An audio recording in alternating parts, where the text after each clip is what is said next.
তাছাড়া আপা মোটামুটিভাবে গণভোট এবং যে প্রচলিত জাতীয় সংসদ নির্বাচন ভোট সেটি নিয়ে কি হবে সেই বিষয়ে একমত হয়ে গেছে, কিন্তু কিভাবে হবে সেটি নিয়ে এখনো একটা দারুণ দ্বিমত রয়েছে। এবং যেহেতু আমরা বরাবরই বিভাজিত জাতি, এই দ্বিমত থেকে আমাদের ভিতরে নানা ধরনের সংশয়, সন্দেহ, এমনকি আমরা বিভাজিত হই। আপনারা বিএনপি বড় দল হিসেবে ৭৫টি পয়েন্টে একমত হয়েছে শেষ পর্যন্ত, মানে সব রাজনৈতিক দলের একমত।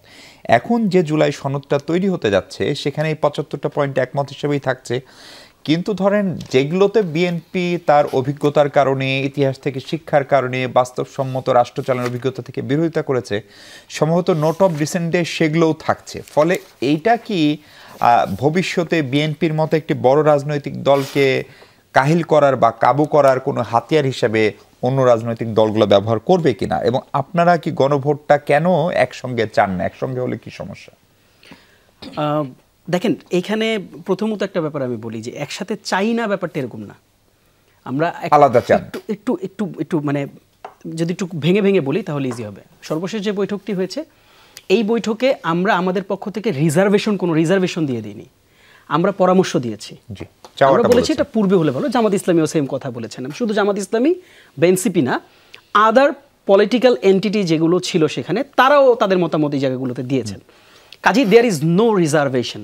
ব্যাপারটা এরকম না যে দেখেন আমরা তো একটা জায়গায় এসছি, এবং আপনি যেটা মাহমুদ হাবিব বাবা বলেছেন যে এটা কিন্তু একটা বিরাট পরিবর্তন। আপনি বাংলাদেশের হিস্ট্রিতে এই ধরনের পরিবর্তন আপনি দেখবেন না। একই সাথে যে সংসদ গঠিত হচ্ছে, কনস্টিটিউন্ট পাওয়ার মানে গাঠনিক যে সংস্কার, একেবারে মৌলিক যে জায়গাটাতে আপনি হাত দেওয়ার মতন একটা ক্ষমতা কিন্তু আপনি নেক্সট পার্লামেন্টকে দিচ্ছেন। প্যারালালি আপনি যেই মানে স্ট্রেংথ নিয়ে নেক্সট পার্লামেন্ট পরিচালিত হবে, আমরা বলেছি ডুয়েল রোল তারা প্লে করবে।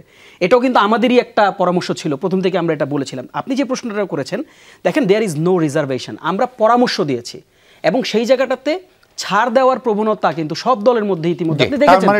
কাজেই এটা সলভ, আমরা বলেছি যে আসুক, আমাদের কাছে তো আরও মানে একটা রেডি একটা পেপার আমাদের কাছে আসবে, আমরা সেটা দেখব, আমরা অন্যান্য দলের রেসপন্সগুলো আমরা দেখব। কাজেই আমার কাছে মনে হয়েছে যে এখানে আর বিতর্কের জায়গাটা অনেক কমে এসছে, আমরা সমাধানের পথে এগুচ্ছি। যেই জায়গাটাতে বড় আলোচনা ছিল, আপনি দেখেছেন ৫ তারিখের যে আলোচনা, সেটার পর কিন্তু একটা জায়গায় আমরা আটকে ছিলাম, সেটা হচ্ছে যে গণভোটটার প্রক্রিয়া কীভাবে হবে, এটা কি আসলে অডিয়েন্সের মাধ্যমে হবে নাকি রাষ্ট্রপতির যে আদেশ, যেটা প্রধান উপদেষ্টার মাধ্যমে তার কাছ থেকে একটা আদেশ চাওয়া হবে, সেই আদেশ হবে, এইগুলো অনেক ডিবেট।